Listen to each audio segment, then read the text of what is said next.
Halo, assalamualaikum warahmatullahi wabarakatuh. Welcome back to my channel. Dan di depan saya ini sudah ada Samsung J2 Prime dengan kerusakan tidak bisa dicas ya.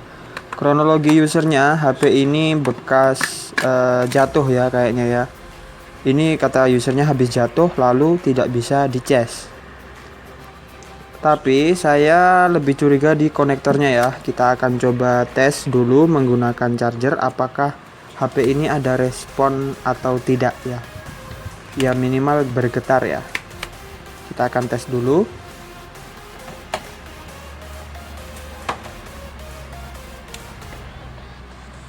Nah ini tidak ada respon sama sekali ya.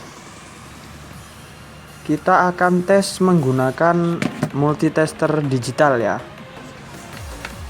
Sebentar saya ambil dulu.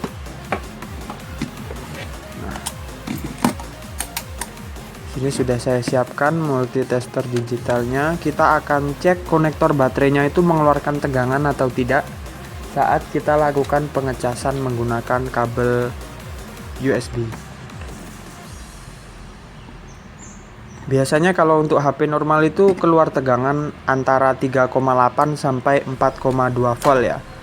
Dan ini akan kita tes apakah konektor baterainya itu mengeluarkan tegangan atau tidak. Nah, dan di sini tidak mengeluarkan tegangan ya. Nah, itu tidak keluar sama sekali ya, hanya 0, ya.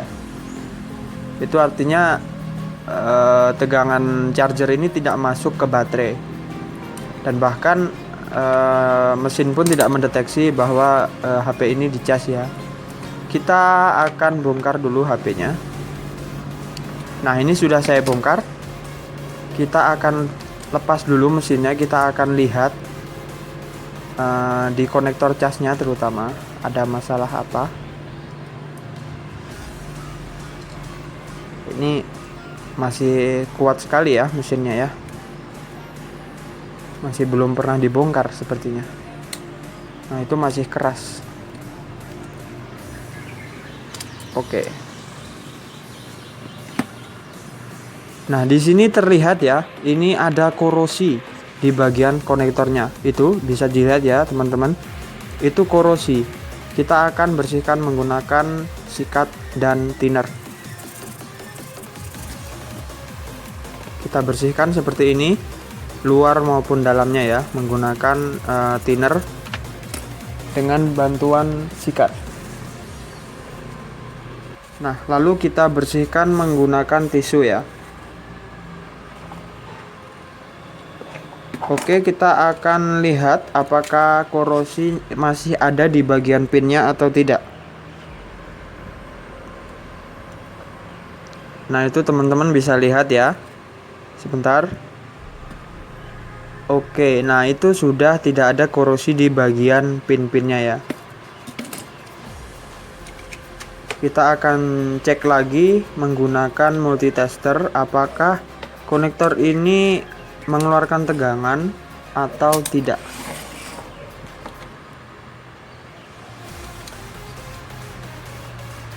Ya, di konektor baterai masih sama ya, tidak mengeluarkan tegangan sama sekali ya.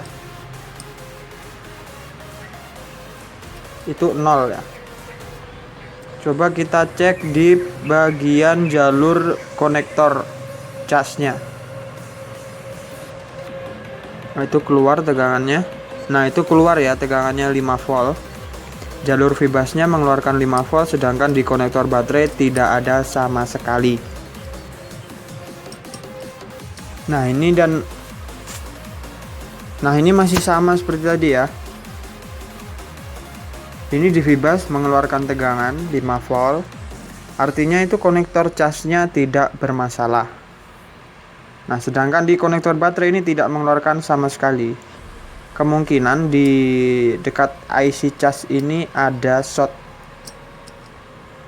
Bisa jadi ada short.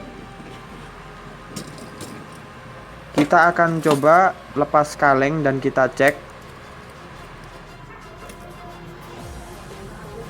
Nah, ini sudah saya lepas penutup kalengnya. Saya zoom. Nah, kita akan cek ya. Nah, itu Nah, itu bunyi ya. Nah, ini artinya ada short di bagian ini ya.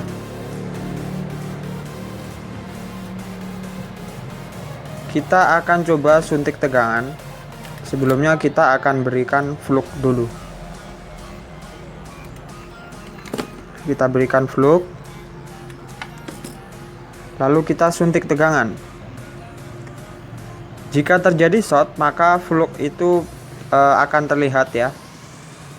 Maksudnya jika ada short, fluk itu akan mencair.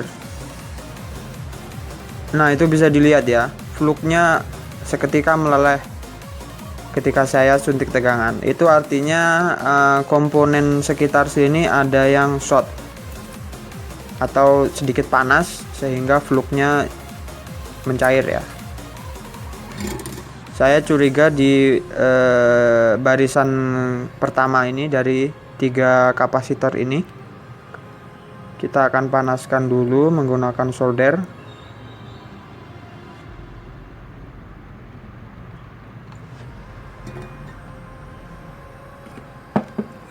Sebentar, kita akan kasih sedikit timah ya, supaya mudah untuk pencabutan kapasitor ini.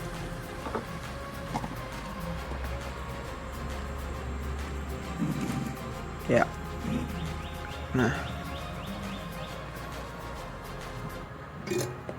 kita akan solder di kaki-kakinya supaya nanti lebih cepat untuk pengangkatan kapasitor ini. Di sini saya akan mengangkatnya menggunakan blower ya, karena menurut saya blower itu lebih aman daripada menggunakan solder.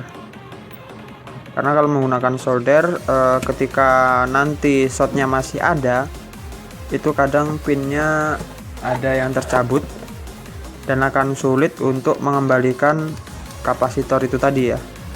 Kalau menggunakan blower, itu pinnya, kakinya masih aman biasanya ya. Kita tutupi dulu IC-nya menggunakan isolasi anti panas ya.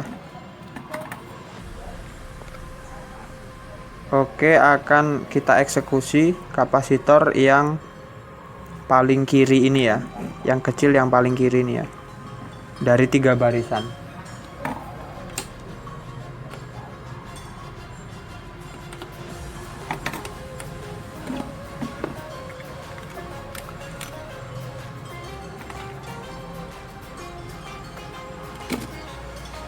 Kita beri fluk lagi supaya ini mudah untuk pencabutannya ya. Setelah kita tambahi timah tadi, itu fungsinya agar kakinya itu cepat lepas dari PCB ya. Nah, blower saya ini di setelan 400 dan anginnya 1 ya.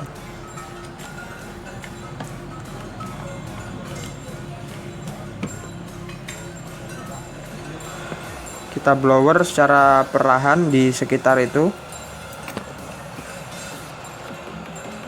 Setelah dirasa cukup, kita fokuskan ke kapasitor yang short tadi.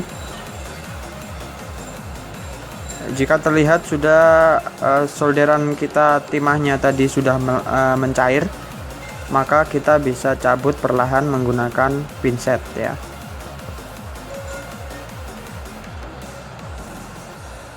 Nah, oke.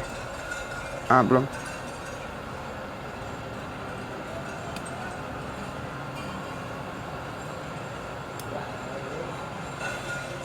Nah, oke, sudah tercabut.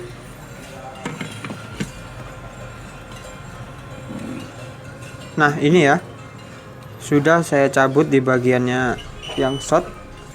Kita akan cek lagi apakah konsletnya itu masih ada atau tidak. Ya, konsletnya sudah hilang ya. Ini artinya shotnya tadi sudah tidak ada. Kita akan cek menggunakan pengecasan lagi.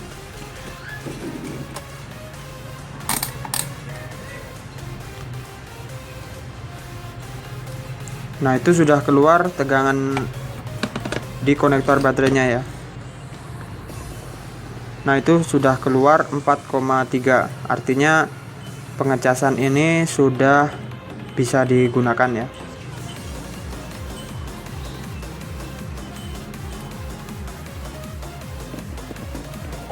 Oke, setelah ini akan kita rakit handphonenya. Kita bersihkan dulu dari sisa-sisa fluk. Nah, sebelum saya pasang casing belakangnya, akan saya uji coba untuk pengecasan dulu ya. Nah, itu muncul, sudah merespon handphonenya.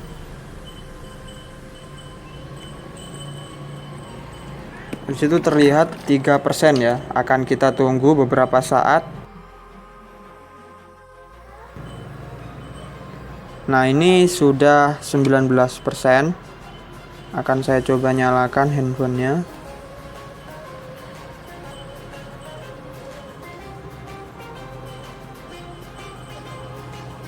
Nah, jadi di kasus ini penyebabnya itu adalah korosi dari bagian konektor cas yang menyebabkan short di jalur IC casnya ya.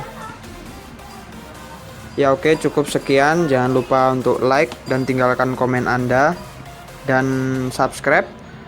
Sampai jumpa di video selanjutnya.